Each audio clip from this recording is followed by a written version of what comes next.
আসসালামু আলাইকুম। সকলকে আমাদের উদ্যোক্তা চ্যানেল থেকে শুভেচ্ছা স্বাগতম। যারা আজকে ভিডিওটি দেখছেন তাদের জন্য গুরুত্বপূর্ণ একটি ভিডিও, বিশেষ করে যারা ফার্মে মুরগি লালন পালন করেন তাদের জন্য। আপনারা দেখতে পাচ্ছেন আমার ফার্মে মুরগিগুলো দেখতে দেখতে আজকে 2 মাস প্লাস, অর্থাৎ 2 মাস পার হয়ে 65 থেকে 70 দিন রানিং প্রায় চলছে।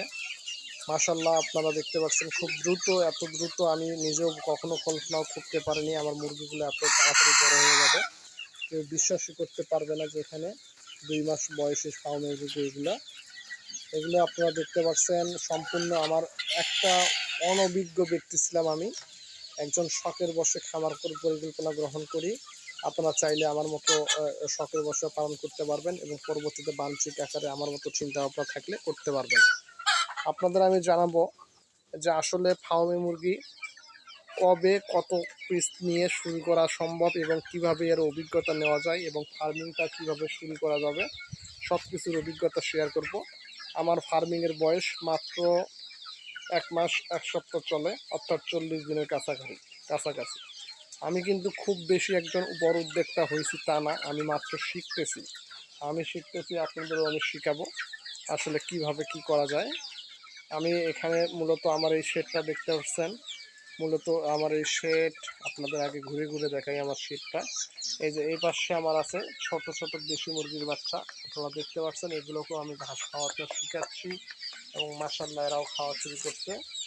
এখানে মূলত 72 পিস নিয়েছিলাম দেশি মুরগির বাচ্চা, সেখানে 5-7টি বাচ্চা আমার মারা গিয়েছে বিভিন্ন অসুস্থতার কারণে। আর বাকি বাচ্চাগুলো মাশাআল্লাহ আপনারা দেখতে পাচ্ছেন খুব সুন্দর হয়েছে। আমি একই রুমে, অর্থাৎ একটি শেড তৈরি করে সেখানে দেশি এবং ফার্মি মুরগি লালন পালন করতেছি। আপনারা দেখতে পাচ্ছেন এখানে আমার খাবার পাত্র, পানির পাত্র, আর এখানে মুরগিদের জন্য বসার আরামের জন্য রেলিং, অর্থাৎ করে দিছি সমস্ত কিছু। আপনারা দেখতে পাচ্ছেন আমি প্রথমে 1 মাসের বাচ্চা নিয়ে আসি ফার্মি মুরগি, আর তারপরে দেশি মুরগির বাচ্চা নিয়ে আসি একদম 0 সাইজ, অর্থাৎ 5 দিনের বোর্ডিং রানিং করা বাচ্চাগুলো আমি নিয়ে আসছি। এখানে নিয়ে আসার পরে আমার এই শেডে আমি মুরগিগুলোকে উঠাইছি। প্রথমে আমি আসলে কিভাবে শুরু করব এটা নিয়ে একটা টেনশনে ছিলাম। আপনারা যারা শুরু করতে এরকম টেনশন ফিল করতেছেন, আমি মনে করব যদি প্ল্যান পরিকল্পনা আপনার উদ্দেশ্য সঠিক থাকে এবং পরিশ্রম করার মন মানসিকতা থাকে, সেক্ষেত্রে কোনো টেনশনের কারণ নাই, কোনো টেনশন করার প্রয়োজন মনে করি না আমি। কারণ সাহস করে সব কিছু শুরু করলে ইনশাল্লাহ আপনি নিজের থেকে আস্তে আস্তে সব কিছু বুঝতে পারবেন, জানতে পারবেন, অভিজ্ঞতা হয়ে যাবে অটোমেটিকলি। আমার মুরগিগুলো দেখতেছেন এখনও মোটামুটি মাশাআল্লাহ সম্পূর্ণ সুস্থ সবল রয়েছে। আমি তারপরে ওষুধ খাওয়াই, যে আপনারা দেখতে পাচ্ছেন ওষুধের ব্যাগ আমার ঝুলানোই রয়েছে। আমাকে নিয়মিত এদের পরিচর্যা করতে হয় এবং প্রত্যেকটি মুরগিকে চেক আপ করতে হয় প্রতিদিন, আসলে কোন মুরগিটি খাচ্ছে কোন মুরগিটি খাচ্ছে না।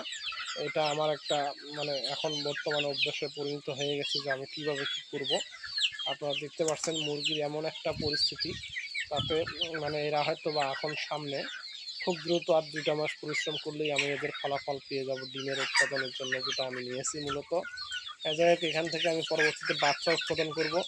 যারা ভাবছেন প্রফিটটা আসলে কীভাবে আনা যায়, প্রফিটটা আসলে আপনার সঠিক ম্যানেজমেন্ট পরিচালনা, আপনার পরিশ্রমের উপর নির্ভর করে।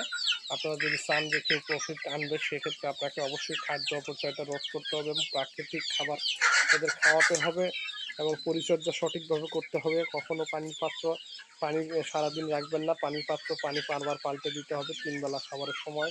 সেই সঙ্গে এইরকম লতা পাতা, ঘাস, পেঁপের পাতা খাওয়াতে হবে এবং সেই সঙ্গে এদের একটু খোলামেলা পরিবেশ দিতে হবে। যেমন আমার এখানে প্রচুর পাশে বৃষ্টির কারণে মূলত এক পাশে বেঁধে রাখছি আর চতুর্পাশে বন্ধ করে রাখছি। যাই হোক, পরবর্তী ভিডিওতে আপনাদের জন্য আরও নেক্সট কিছু থাকবে ইনশাল্লাহ। আজকের মতো এখানেই রাখছি। আসসালামু আলাইকুম।